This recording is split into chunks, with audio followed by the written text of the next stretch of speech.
We're sitting around, we're thinking about other things, we're talking to each other, we're giving each other a hard time. So one day, I don't know how we got on the topic. I'm talking to Mark.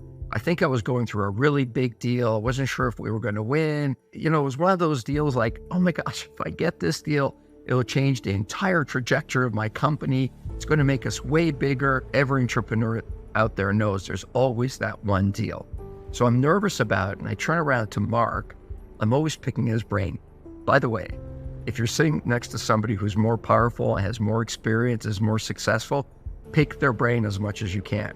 So I'm sitting next to Mark, and I say, Mark, when you go into a meeting, do you expect to win always?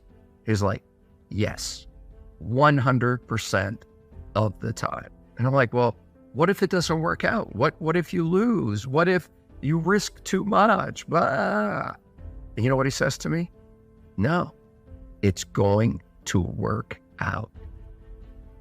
It really shook me, his level of confidence. I used to think I was a pretty confident guy. When I met Mark, he just took it to a whole nother level. It changed my entire trajectory. And I have to say, this one thing has probably made me worth hundreds of millions of dollars more than I was before I met Mark. And let me tell you why. Prior to him saying that, you know what I used to think?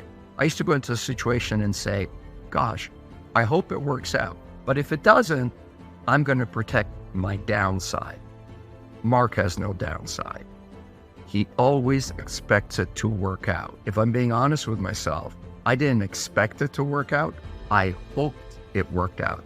There's a fundamental difference.